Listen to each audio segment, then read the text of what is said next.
Welcome back, everyone. So yesterday we talked about spell casting, right, and witchcraft, and how spell casting is pretty much the same thing as manifesting, right?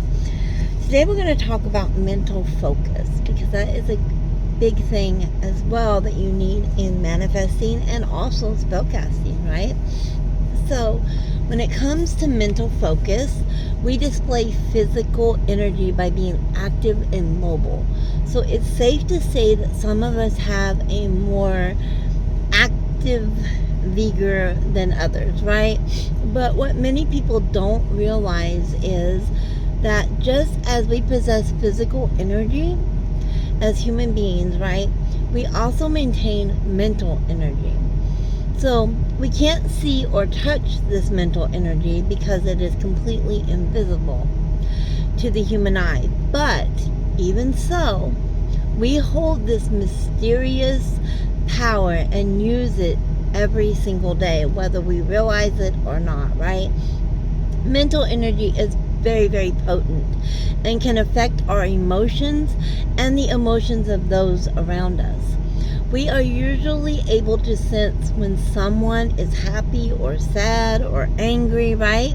Even if their body language or expressions do not automatically convey their mood, right? So some people believe that you can experiment with mental energy by staring at the back of someone's head, testing to see if they sense that someone is watching them and turn around, or by concentrating on someone to see if they will contact you. Like sometimes when we want someone to call us, we really think about that person and say that we want them to call us in our mind, we're repeating it over and over again. How many times do you know that that person always seems to call you when you're thinking about them, right? So that's what they're talking about here. So these are just examples here of projected mental energy, and it's the very thing you need to make a spell work or a manifestation to work, right? Our mental strength is just as dynamic as our physical strengths, and it is transmitted by a combination of concentration and focus. So when working with magic, spells, manifestation, whatever you want to call it, it is vital that we center ourselves and become completely engrossed in the outcome of what we want to achieve. Just like we write those in our journals and we're manifesting and we're putting it down on paper and we're really envisioning that same concept, right? We can improve our mental energy and focus by training it and strengthening it just like we do our muscles, which can help increase the power and success of our spells or manifestation. It is not completely clear how spells work, right? But the theory is that by focusing with powerful intent, we create an invisible energy ball that is sent directly to either your deity, the universe, if you have one, or straight into the universe, like I was saying, right? We know relatively little about the universe, but we are all part of a grand design. And every living thing on earth is connected to the universal force in some way, right?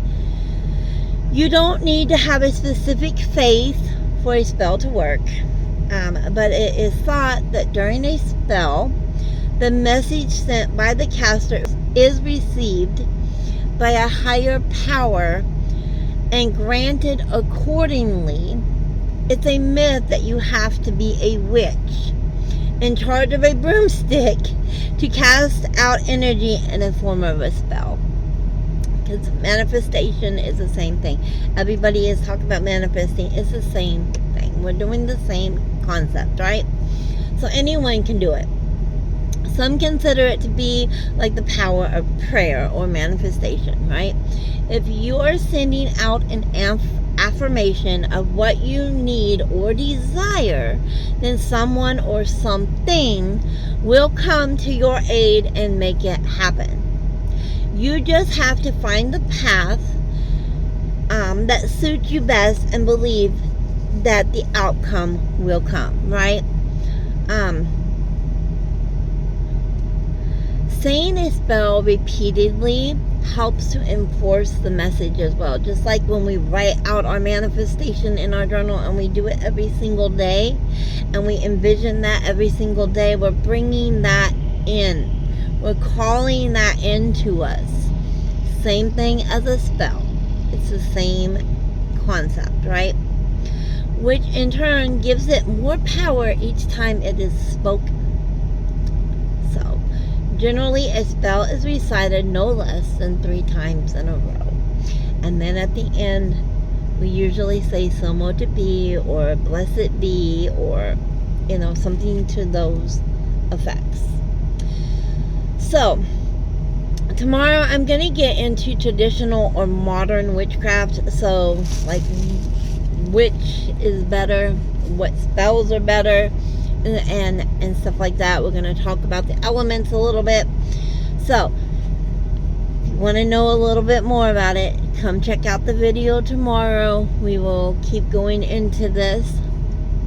And if you really want to get into it, go ahead and join our membership. We're going to get into going 366 days of nothing but really getting grounded and going in and learning how to connect with Mother Earth, how to connect with our spirit guides, and all of that in there.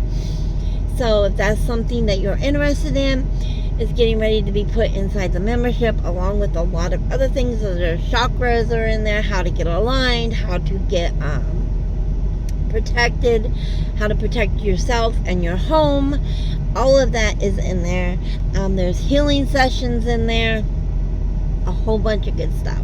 So if that's something you're interested in, comment hashtag me down below and I will get a hold of you, or you can hit me up in my DMs and we can talk. So until next time, until tomorrow I should say, I will talk to you guys later. Bye guys.